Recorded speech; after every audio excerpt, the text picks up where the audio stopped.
रूस की currency rouble ने डॉलर के मुकाबले मजबूती का पिछले 2 साल का रिकॉर्ड तोड़ दिया।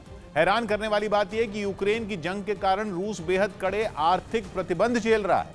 यहां तक कि रूस के बैंकों को तो बैंकिंग सिस्टम से ही बाहर किया जा चुका है। इसके अलावा दुनिया भर में इंपोर्ट एक्सपोर्ट से जुड़े बैन अलग, लेकिन पुतिन के अर्थशास्त्र के सामने दुनिया की सभी महाशक्तियों का गणित औंधे मुंह गिरा। 2 महीने में पुतिन अपने देश की अर्थव्यवस्था को पटरी पर ले आए।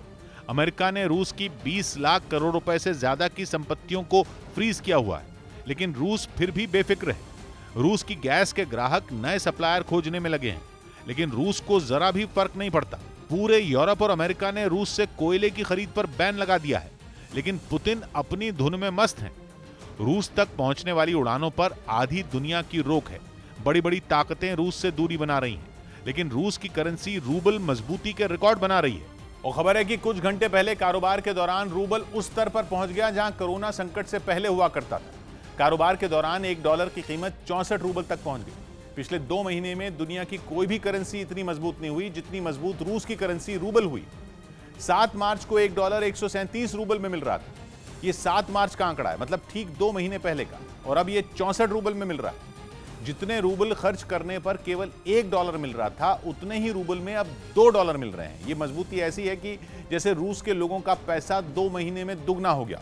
जबकि जंग छिड़ने के दिन डॉलर की कीमत 81 रूबल थी और अब 64 रूबल है। यानी जंग से पहले जिस हालत में रूस की करेंसी थी, जंग के 2 महीने बाद उससे कहीं ज्यादा मजबूत हो चुकी है।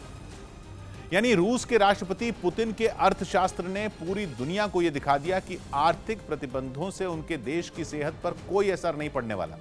जंग के बाद तो अमेरिका के राष्ट्रपति बाइडेन रूबल की कमजोरी का मजाक तक उड़ाने लगे थे, लेकिन जंग के केवल 2 महीने बाद रूस ने मजाक उड़ाने वालों पर पलटवार कर दिया।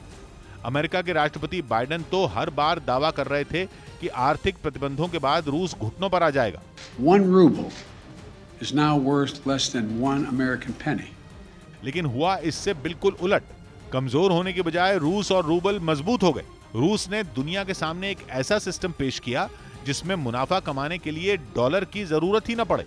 उल्टा रूस पर प्रतिबंध लगाने की कीमत अमेरिका भुगत रहा है। अमेरिका में बढ़ती महंगाई बाइडेन की सबसे बड़ी चिंता है, खासतौर पर तब जब 2 महीने में बाइडेन को अमेरिका में मिड टर्म इलेक्शन का सामना करना है। हालात काबू में करने के लिए वहां ब्याज दरें बढ़ाने का ऐलान भी हो चुका है। हालांकि इससे कितना असर होगा यह अभी कहना मुश्किल है, लेकिन रूबल को पटरी पर लाने में सबसे बड़ा जादू गोल्ड के भंडार ने किया। सदियों पहले पूरी दुनिया में व्यापार गोल्ड के जरिए ही होता था, और रूबल को पटरी पर लाने के लिए रूस ने सोने का ही इस्तेमाल किया। जब मार्च में रूबल की ऐतिहासिक गिरावट के वक्त रूस के बैंकों ने तय कीमत पर बिना मोल भाव के गोल्ड खरीदना शुरू कर दिया। दूसरी तरफ दुनिया भर में यह संदेश दिया गया कि रूस गोल्ड स्टैंडर्ड की तरफ लौट रहा है। गोल्ड स्टैंडर्ड एक तरह की बैंकिंग की नीति है जिसमें सोने से उस देश की करेंसी को जोड़ा जाता है। होता यह है कि देश में जितना बड़ा सोने का भंडार होता है, उसके एक तय हिस्से के बराबर उस देश में करेंसी छापी जाती है। मतलब यह कि रूस रूबल को मजबूत करने के लिए उसे अपने सोने के भंडार से जोड़ने की कोशिश में लग गया।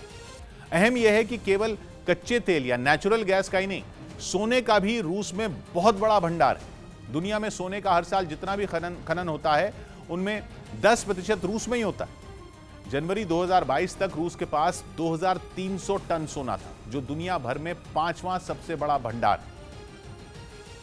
और सोने की इसी ताकत का इस्तेमाल रूस ने रूबल को पटरी पर लाने में किया। सीधा मतलब यह कि जब सोने का भंडार बहुत बड़ा है जो खत्म होने वाला नहीं है, तो फिर रूबल कमजोर कैसे होगा। अंतर्राष्ट्रीय बाजार में रूबल को देखने का लोगों का नजरिया बदल गया। रूस के बैंकों ने सोना खरीदकर कमरतोड़ महंगाई के दौरान अपने देश के लोगों की मदद भी कर दी। इसी के साथ रूस के लोगों का भरोसा भी उन्होंने जीत लिया। हालांकि गोल्ड स्टैंडर्ड की तरफ लौटने का रूस ने कभी औपचारिक ऐलान नहीं किया, केवल यह कहा था कि वो ऐसा करने के बारे में सोच रहे हैं। लेकिन रूस के नेताओं के इतने से बयान ने ही रूबल की किस्मत को पलट कर रख दिया। पुतिन का एक और फॉर्मूला इस रेस में सुपरहिट साबित हुआ। वो था रूबल फॉर गैस। यूरोप के देशों को साफ कह दिया गया कि गैस और तेल की पेमेंट रूस केवल रूबल में ही स्वीकार करेगा, और अगर ऐसा नहीं हुआ तो सप्लाई रोकी जा सकती है।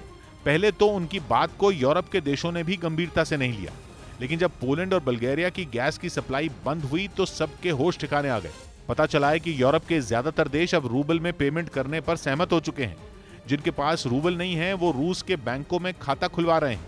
ताकि रूबल में पेमेंट करना मुमकिन हो सके। ये वही बैंक हैं जिन पर यूरोप और अमेरिका बैन लगा चुके हैं। मतलब ये कि एक तीर से दो निशाने साध लिए गए, रूबल भी हिट और रूस के बैंक प्रतिबंधों के बावजूद सुपर हिट।